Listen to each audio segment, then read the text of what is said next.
Hi there everybody, this is David, and Final Fantasy Resonance is my most anticipated game of the year. It's coming out, and we just got 16 minutes of new gameplay, going over battling and summons and stuff like that, and I really kind of deep dived into this and I really looked at it, and I tried to figure out what is going on with this battle system and what it is all about, and just kind of give you like my thoughts and impressions, because there's a lot of good things here, but there's also something really bad here as well. And I want to go over all of that, and that's totally worth the sub as you come and you join a party and you level on up with me.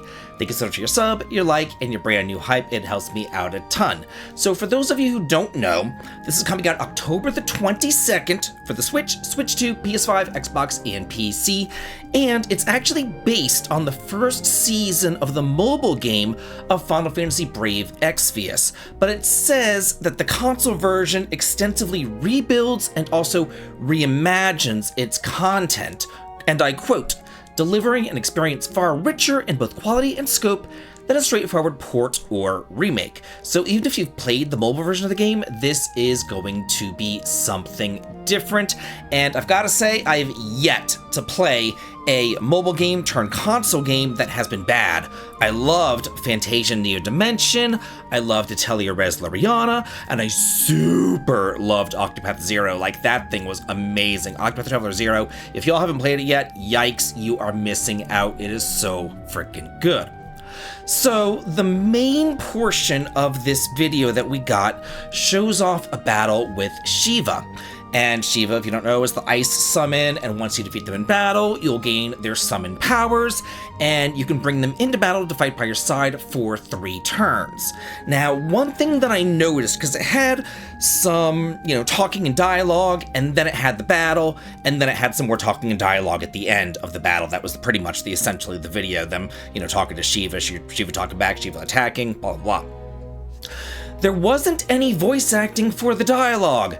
At all. No voice acting whatsoever for the storyline sequences. However, the battling had so much dialogue. Those like the little quippy throwaway dialogues that you get, you're gonna pay now, strike. Those sort of stupid things. So you hear all that constantly in battle, but then you hear nothing in the storyline sequences. I hope that that's just because this is just a kind of an optional battle with Shiva, so they decided not to voice this part, and maybe the main storyline sequences are voiced. They're almost looking at this as talking to an NPC in a town, they obviously wouldn't voice that.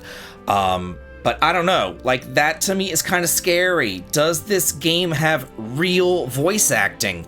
We don't really know. I hope that it's voice acted, at least the main storyline, but we have this whole thing with Shiva and there's no voice acting at all, so that was really strange. Please tell me you didn't waste the entire voice acting budget on throwaway lines like, fire sword, that would really, that would really, very much upset me.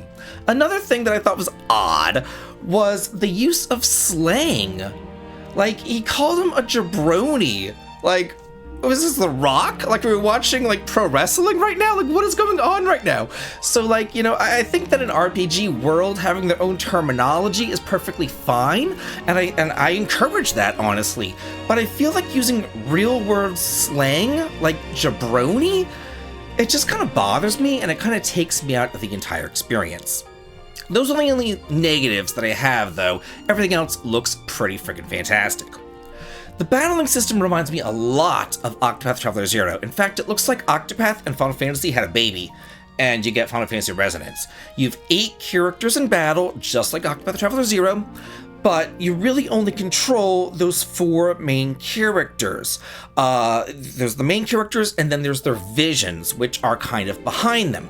However, you can actually, go ahead and use the visions attacks. So it's, again, almost like Octopath Traveler Zero, where instead of choosing which character you want to use, you instead just you're going to use the same character, but you choose which options you want from that character. Do you want the character's attacks, or do you want the vision's attacks? Each character can equip and level up the vision just like you would level up a job class, and the higher the bond that you have, the more abilities of theirs that you will learn. Also, whenever you're attacking, it clearly shows whenever you hit a weakness. Obviously, Shiva's weakness is fire, and it shows that off, but it doesn't have any sort of shield points like in Octopath Traveler. It's not like, you knock out 4 fire shields and then boom, she's, disrupted or anything else like that. It's different than that. Instead, you have an HP meter in red and then their break meter in yellow. And whenever you break them, you get 1 extra turn for that one character who broke them. You don't get like an entire round of attacks like you do in Octopath Traveler. Also, each attack will have like this little meter showing how much physical damage it does based on in red, and then how much break damage it does based on in yellow. Also, you can see that these characters have a lot of support abilities. The one that keeps on being showed off is a magic counter. So it looks like you can take abilities and you can equip them to your characters, these support abilities, and then use them as well. There's also a timeline at the top that shows the turn order gauge, just like in Octopath. And then there is a limit burst bar meter as well. There's like this purple gauge underneath the HP and MP, and there was these 2 bars, so you can kind of save up, so you could use like 2 limit bursts, and the more damage that you take, the more those gauges fill up. And you can either use like 2 smaller limit bursts, or if you've both gauges filled up, you can use your really powerful limit burst that uses, both of the gauges. Whenever you do stagger all of the enemies in one turn, that will actually trigger a resonance attack with one of your visions. And basically what's going to happen is it's going to say, hey, which vision do you want to use? Which resonance attack do you want to use? And then they'll show up in a CGI cutscene and they'll do like massive damage, or they'll heal your party, or they'll do a buff, or whatever. Then at the end of battle, I thought that this was pretty interesting. I always like to look at what's going on at the end of the battle and see if I can figure anything else out. You get your experience, you get your gold, and you get your MRP. MRP are mastery rank points, which are used for the visions, and we'll get into that in just a minute. Then it showed that there's 7 party members. Only 4 party members take part in battle, but it looks like there were 7 party members total, and all of those 7 party members gained experience. One thing to note, I think that there will be 8 party members total, just because looking at it, it looked like there was a slot at the bottom where they could have like stuffed in another 8th character. So I think that there will be 8 characters. They just either didn't want to show it off here in this video, or they just haven't received that 8th character yet. On the level up screen, it showed that Rain had Cecil equipped. It showed his mastery rank and how many mastery rank points he needed to get at the next rank. It also showed what abilities he learned and at what level. So it showed off that Rain is a sentinel.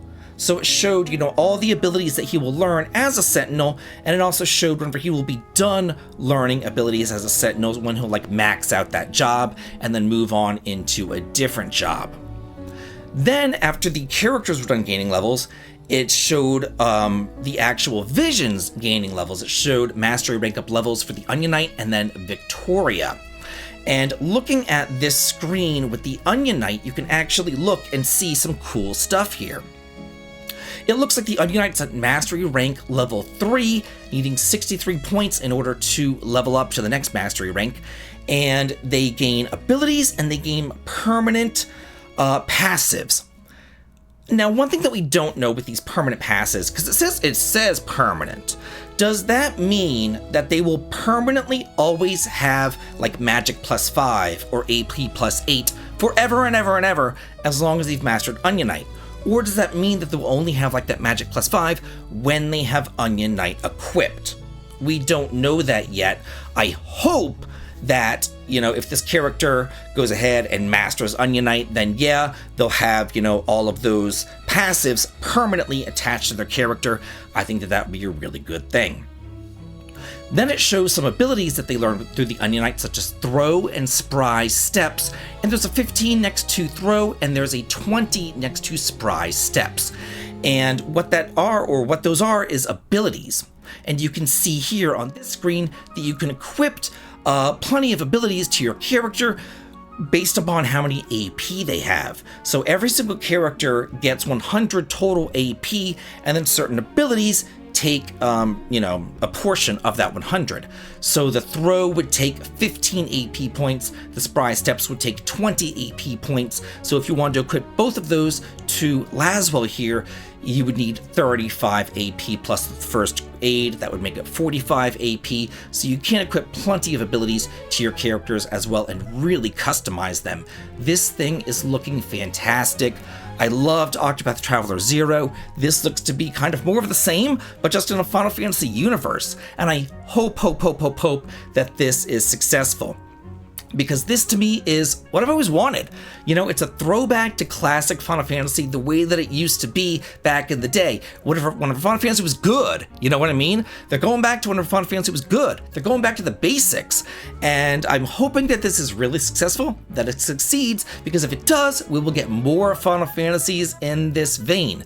Maybe we'll get a Resonance 2 that will go over the second season of Brave Exvius. Or maybe we'll just get like a whole Final Fantasy spin-off, just doing this kind of HD 2D thing, this kind of old school thing. Or maybe they'll see that it's super successful and Final Fantasy 17 itself will go back to the basics with this as well. I would love to see it.